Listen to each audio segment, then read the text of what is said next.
Tony Stewart returns to the broadcast booth. Helio Castroneves says he will not run this year's Daytona 500. And the president of Indianapolis Motor Speedway says the Brickyard 400 will return sooner rather than later.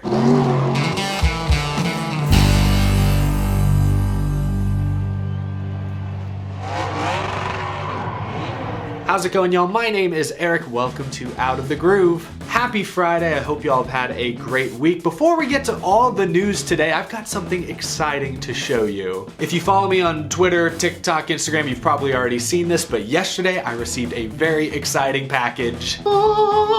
That's right. This here in my hands is the prototype Brennan Poole Out of the Groove diecast. The first one of its kind to be produced. I already sent Lionel my approval because this looks fantastic, which means the rest of the orders will be going into production very, very soon. We do still have a select few available. If you head to groovymotorsports.com/shop, you can check that out. They are going quickly, but if you want to pre-order this diecast card, you missed out on the first initial dump back in October, this is your last chance. But wow, I cannot believe how well this came out. I said this in my short that I uploaded yesterday when I initially unboxed this for the first time, but like something about seeing this in diecast form, being able to hold it in my hands, it's almost as cool as seeing the real car on a real racetrack. It's just something about diecast. I love them. Maybe that's just because I grew up collecting them. This YouTube channel was founded doing diecast related content. Something about being able to put this car on my shelf, knowing that this is going to be in hundreds of fans' diecast collections in just a few short months, that just blows my mind.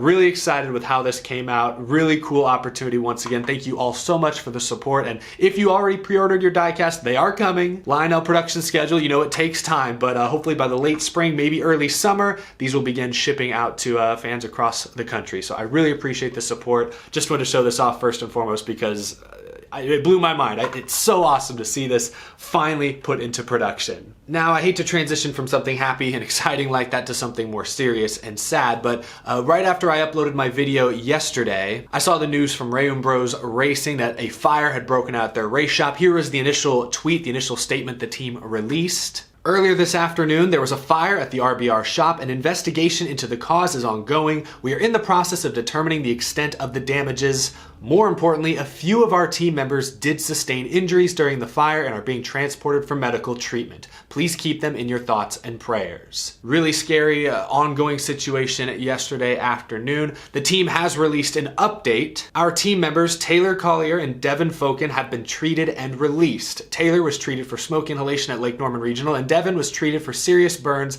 at Atrium Health Wake Forest Baptist Burn Center. They are both in good spirits and are now on the road to recovery. That was great to hear, but once again, I want to send best wishes to both those crew members, the whole team. I saw this from Josh Rayum on Twitter. This photo of some of the damages. Again, more information I assume will be released eventually. Really scary and sad situation. I wanted to acknowledge it today and give you guys that update from the team. Just continue to have them in your thoughts over the coming days and weeks. With that being said, now let's get to the latest NASCAR news. Yesterday, Nate Ryan of NBC Sports reported that Helio Castroneves will not compete in this year's Daytona 500. This was his original tweet from Nate Ryan. During a Rolex 24 Hours availability, I asked Helio if he was still working on a Daytona 500 debut next month. Helio says he has ruled out the NASCAR season opener for 2023, but he still wants to race here in the future and might attend in February just to watch. Ever since Castroneves won an SRX race this past summer, SRX CEO Don Hawk has been working with Helio and working with teams to try and find him a Daytona ride. That was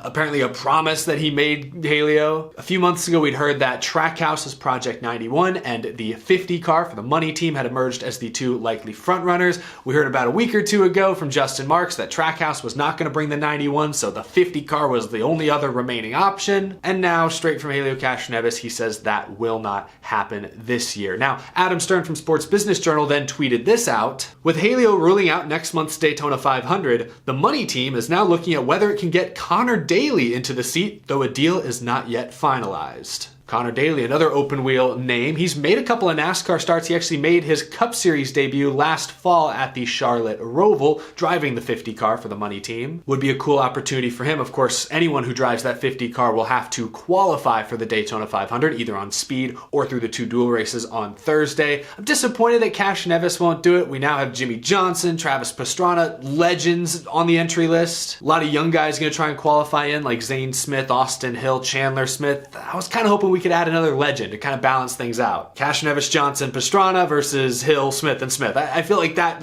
battle head-to-head matchup would have been really interesting to watch Wednesday and Thursday night, but as it stands now, the legendary superstars are outnumbered by the young guns, especially if Connor Daly does in fact get a Daytona 500 seat. Hopefully Helio Castroneves is able to get a Daytona ride in the future. He's an American racing legend, 4-time Indianapolis 500 winner.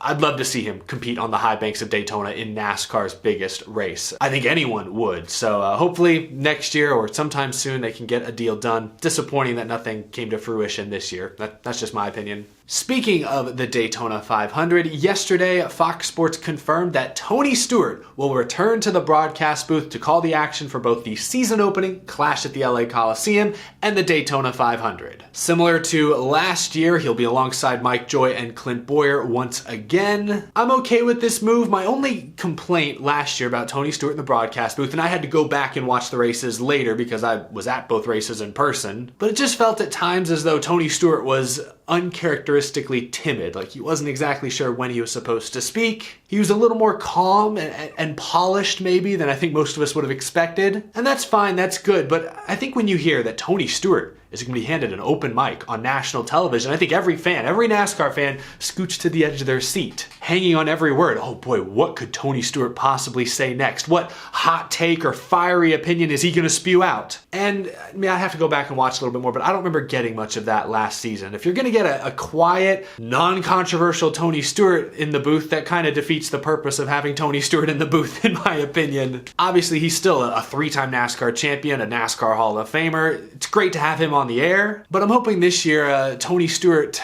tests the limits a little bit more. I don't expect him to get on the air and chew out NASCAR for penalizing Cole Custer and Kevin Harvick at the end of last season. Didn't Tony Stewart say last fall that he didn't want to attend another NASCAR race all season? He was that mad? I don't expect Tony Stewart to get on Fox Sports and just start slamming NASCAR into the ground. But if someone makes a mistake, if there is a questionable call, I want Tony Stewart to call it like it is. He's not a full-time employee. What are they going to do? Fire him? He's only in the booth for 2 weeks. That's just me. This year, Fox once again is doing that kind of rotating broadcast booth. That third seat is going to continue to change week in, week out. Motorsport.com has reported that Kevin Harvick will take over that role in 2024. Harvick's done some color commentary for Xfinity and I think even some truck races in recent years. He's been pretty good at it. He has not shied away from a potential career in broadcasting. So this year, just having that rotating third guest makes sense. You're holding that seat. You're keeping that seat warm for Kevin Harvick next year. In 2024, it'll be Mike Joy, presumably, maybe for the last year, I don't know, depending on what Fox does after 2024, Clint Boyer and Kevin Harvick. I think that's a pretty solid trio. I hope this year they get Kurt Busch in for some races, especially since he's not racing, at least not full-time anymore. Kurt Busch has been pretty good on TV in the past. Just bring every former SHR driver back into the broadcast booth. Stewart, Boyer, Kurt Busch, Kevin Harvick. It's just SHR, but on TV.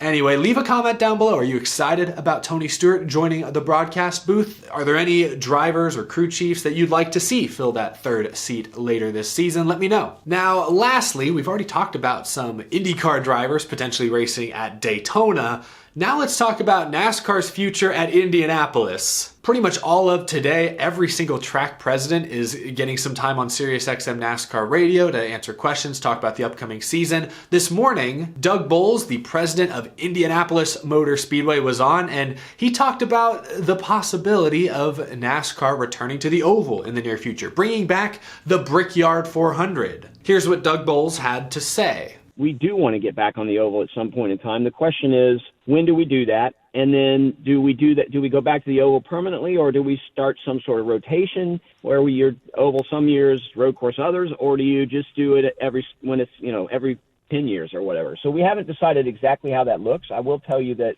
I do think you'll see that sooner rather than later, and then we'll just figure out what the long term looks like in terms of our our cadence with the road course and the oval. But the oval is special, and the drivers know that it's special, and winning at the Speedway is special, but there's something really special about that oval. Everyone may interpret those comments differently, but that sounds like they're close to bringing back the Brickyard 400. Obviously not this year, the Indy road course is on the schedule, but I would not be shocked if come 2024, we're back on the oval, the rectangle, going across the bricks the right direction, some would say. I'd be a fan of that move. Look, I'm glad they tried the road course. I was at the 2021 race, the first ever NASCAR Indy road course race. I especially love that they tried it because it allowed them to double up with IndyCar. NASCAR, IndyCar doubleheader the same weekend, exposes both series to new fans. It's great. It's great for the American racing fan. There was a lot of value on that ticket, both in 2021 and 2022. So I'm glad they tried it, but on the NASCAR side of things, at least, both Indy road course races have been filled with controversy. Just silly stuff. Obviously in 2021, you had the curb come up and wreck like a dozen cars. And then at the very end, you had Chase Briscoe getting forced off into the grass, and then he shortcut the corner, came out with the leaders,